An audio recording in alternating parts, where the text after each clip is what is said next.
მარმარილოს 6 სკულპტურული კომპოზიცია ბათუმის ახალ ბულვარში. ახალი ქანდაკებები ბათუმში საერთაშორისო სიმპოზიუმის ფარგლებში შეიქმნა. მუზეუმი კედლების გარეშე სამომავლოდ კიდევ უფრო გაფართოვდება და სანაპიროზე სკულპტურების ხეივანი მოეწყობა. უცხოეთში რო ვაცებ ჯორჯიას, რო ქართველი ვარ, აქ გვარდა სახელიც მევაწერა ჩემ. საკუთარი ხელწერა ბათუმს ვალერი ჯიქიამ დაუტავა. მოქანდაკე არჩევანში თავისუფალი იყო. ხელოვანმა ქანდაკებამ მზის ამოსვლას მიუძღვნა.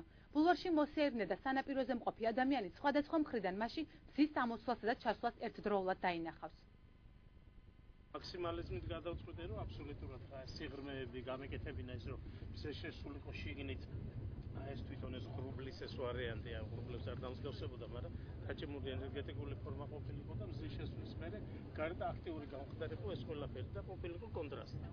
და მეორე მინიმალისტური, ესე იგი თვითონ შემენარჩუნებინა ქვის ნამდვილი ფორმა და მე ნუ ჩემი იმით ესე იგი მზე რო არის და დისკო შესულიყო შიგნით და ესე ჩამქრალი ყოფილიყო რა ეს დამსგავსებოდა მზის ჩასვლას.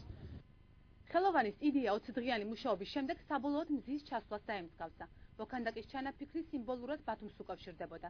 3 კვირა მარმარილოს 17 ქვა და 6 მოქანდაკე. პირველი სკულპტურული პარკის შექმნას ყველაზე ბევრი იმპროვიზაცია და შრომა დასჭირდა. სულ სხვა ემოციითა და განწყობით ჯონი გოგიბედაშვილმა სიცოცხლის სვეტი, ალესიო რონალდიმ აბსტრაქტული კომპოზიცია, რონალდ მაიერმა ყვავილი, მიგელ ისლამ პორო, ძმებმა ჯიქიებმა კი მზის ამოსვლა და კაბადოკია შექმნეს. სხვადასხვა თემატიკის ნამუშევრებს ერთი საერთო შტრიხი აერთიანებს.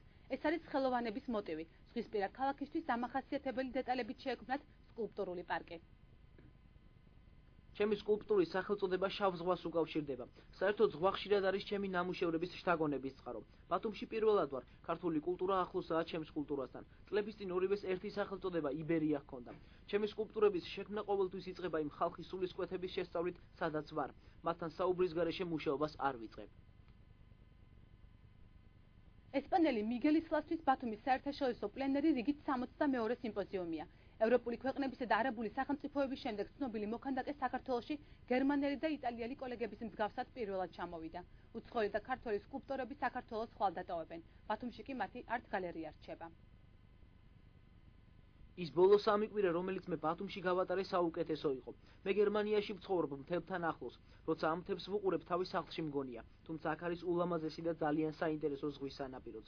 მართალია ქვაზე მუშაობა ძალიან რთულია, მაგრამ ბათუმის სამუშაო გარემოს თვალსაზრისით არაჩვეულებრივი ადგილია. ჩემი ნამუშევარი სიმბოლურად სიყვარულის ყვავილია. სკულპტურების პარკი დღეს ოფიციალურად გაიხსნა. პრეზენტაციას აჭარის მთავრობის თავმჯდომარე კულტურის სამინისტროს წარმომადგენლები და მოქანდაკეები ესწრებოდნენ. ქანდაკებების პირველი საერთაშორისო პლენერის ჩატარების იდეა კომპანია ბათუმი არტს ეკუთვნის და ის ადგილობრივი მთავრობის მხარდაჭერით განხორციელდა. სკულპტურული პარკის გახსნის ერთ-ერთი ინიციატორი აჭარის მთავრობის თავმჯდომარეა. ლევან ვარშალომიძემ პრეზენტაციაზე სიმპოზიუმის მაისურით მოირგო.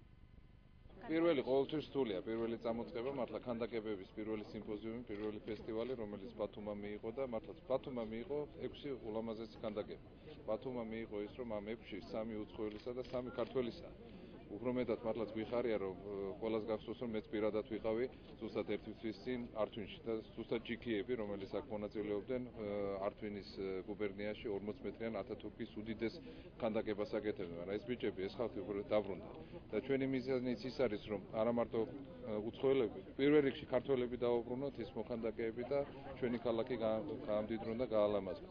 შემოლოდინი მრავალმხრივი იყო. პირველად გული გამიხსნა და ვიფიქრე, რომ ხარო დავინახე, ხო? გული გამიხსნა, ვიფიქრე, ამისგან რა უნდა გაკეთდეს და ვინ უნდა გააკეთოს.